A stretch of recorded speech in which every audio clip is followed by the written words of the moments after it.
Assalamualaikum warahmatullahi wabarakatuh. Perkenalkan, nama saya Izatul Uya Afifah dengan NIM 22042120. Di sini saya akan menjelaskan materi tentang organisasi negara untuk memenuhi tugas sistem administrasi negara. Jadi langsung saja, organisasi negara merupakan suatu kelompok orang yang mempunyai tujuan yang sama dalam suatu negara. Organisasi negara juga merupakan struktur government pemerintahan di suatu negara yang menentukan jalannya pemerintahan dengan lancar. Dalam sistem penyelenggaraan negara, organisasi negara mengacu pada berbagai lembaga, departemen, badan, struktur yang membentuk pemerintahan suatu negara. Organisasi negara ini bertugas menjalankan berbagai fungsi dan tugas dalam pemerintahan, termasuk pembuatan kebijakan, pelaksanaan undang-undang, pengaturan sumber daya, dan pelayanan publik. Beberapa contoh penting dari organisasi negara dalam sistem penyelenggaraan negara, yaitu yang pertama itu pemerintahan pusat, mencakup lembaga eksekutif yang dipimpin oleh kepala negara atau kepala pemerintahan, seperti presiden, perdana menteri, atau raja. Pemerintahan pusat juga mencakup departemen-departemen atau kementerian-kementerian yang bertanggung jawab atas berbagai aspek pemerintahan seperti keuangan, pelindungan, pendidikan, kesehatan, dan lain-lainnya. Yang kedua yaitu legislatif. Legislatif merupakan badan yang membuat undang-undang di suatu negara, seperti parlemen atau dewan legislatif.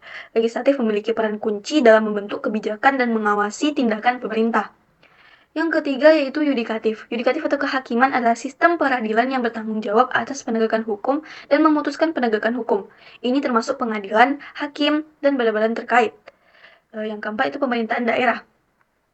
Banyak negara yang memiliki pemerintahan daerah atau wilayah otonomi seperti pemerintahan atau kabupaten atau kota, negara bagian, provinsi, atau wilayah-wilayah lainnya. Mereka memiliki kewenangan dalam banyak masalah lokal. Yang kelima yaitu badan-badan pemerintah dan lembaga. Ini termasuk berbagai badan dan lembaga yang memberdayakan untuk melaksanakan tugas tertentu seperti badan pajak, badan statistik, badan lingkungan, dan banyak lainnya. Yang keenam itu badan-badan keamanan. Ini termasuk polisi, militer, dan badan-badan keamanan lainnya yang bertanggung jawab atas keamanan dan pelindungan negara. Yang ketujuh itu lembaga pendidikan dan kesehatan. Lembaga ini mencakup sekolah, universitas, rumah sakit, dan fasilitas pendidikan dan kesehatan lainnya yang diselenggarakan oleh pemerintah atau penerima pendanaan publik. Yang kedelapan itu badan swasta yang diatur oleh beberapa badan swasta seperti Bursa Saham, Badan Regulasi Perbankan, dan badan regulasi lainnya, memiliki peran dalam pengaturan sektor swasta. Yang kesembilan, organisasi internasional. Dalam sistem organisasi negara-negara yang terlibat dalam diplomasi internasional, organisasi negara dapat mencakup perwakilan diplomatik, kedutaan besar, dan badan-badan internasional yang negara tersebut menjadi anggotanya. Organisasi negara ini bekerja sama dalam kerangka hukum dan konstitusi negara untuk mencapai tujuan negara, memberikan pelayanan kepada warganya, dan menjalankan pemerintahan yang efektif. Peran dan fungsi setiap organisasi negara dapat bervariasi berdasarkan sistem pemerintahan dan konstitusi negara tersebut. Materi selanjutnya yaitu tentang hubungan antar organisasi negara. Hubungan antar organisasi negara terbagi menjadi tiga. Yang pertama yaitu hubungan antar lembaga negara. Lembaga negara mempunyai tugas dan wewenang khusus yang ditetapkan oleh konstitusi. Mereka bekerja sama untuk memastikan kelancaran fungsi pemerintah. Materi selanjutnya yaitu hubungan antar organisasi pemerintah. Hubungan antar organisasi pemerintah merujuk pada hubungan antara lembaga negara dalam melaksanakan tugas dan wewenangnya. Dalam melaksanakan tugas pemerintahan antara satu lembaga negara dengan lembaga lainnya, saling bekerja sama sesuai prinsip check and balance. Selanjutnya yaitu hubungan antara pemerintahan pusat dan pemerintahan daerah. Sangat penting dalam menjalankan tugas dan pemerintahan adanya hubungan antara pemerintahan pusat dan pemerintahan daerah. Dalam Undang-Undang 1945, pemerintahan pusat dan pemerintahan daerah mempunyai hubungan kewenangan yang saling melengkapi satu sama lain. Hubungan tersebut terletak pada visi, misi, tujuan, dan fungsi masing-masing. Hubungan antara pemerintahan pusat dan pemerintahan daerah dalam sistem penyelenggaraan negara dapat bervariasi tergantung pada sistem politik dan konstitusi negara tertentu.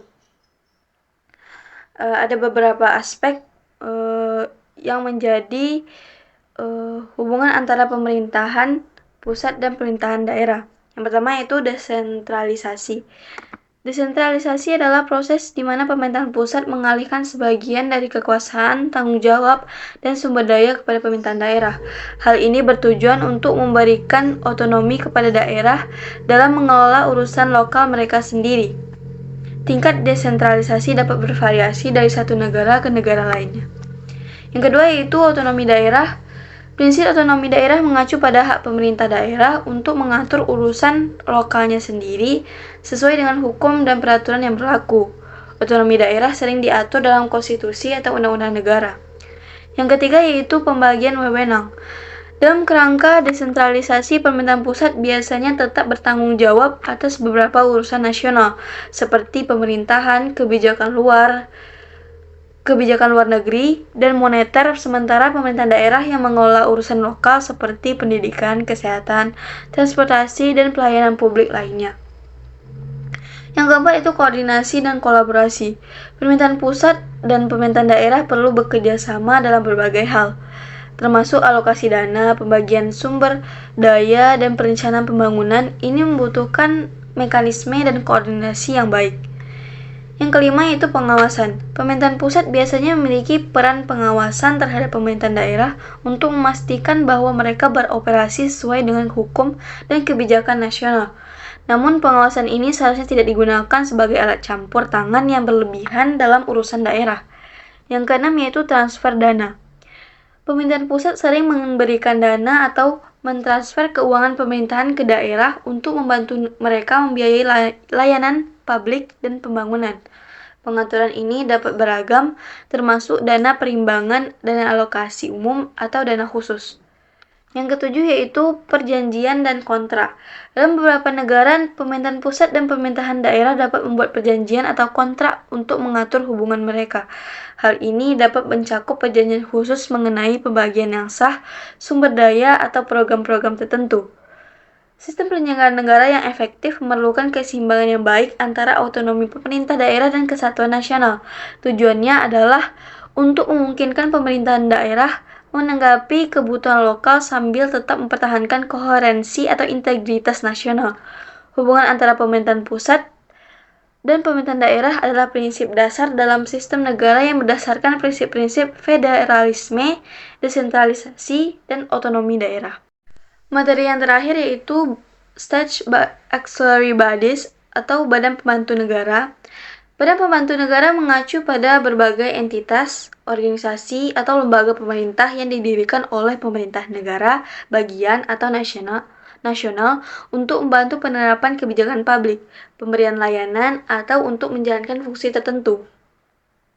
Badan-badan tambahan ini biasanya dibentuk untuk mendukung fungsi-fungsi utama pemerintahan. Sifat spesifik dan ruang lingkup badan-badan ini dapat sangat bervariasi antar negara dan wilayah. Sekian materi dari saya. Mohon maaf jika ada kesalahan kata. Sekian dari saya. Assalamualaikum warahmatullahi wabarakatuh.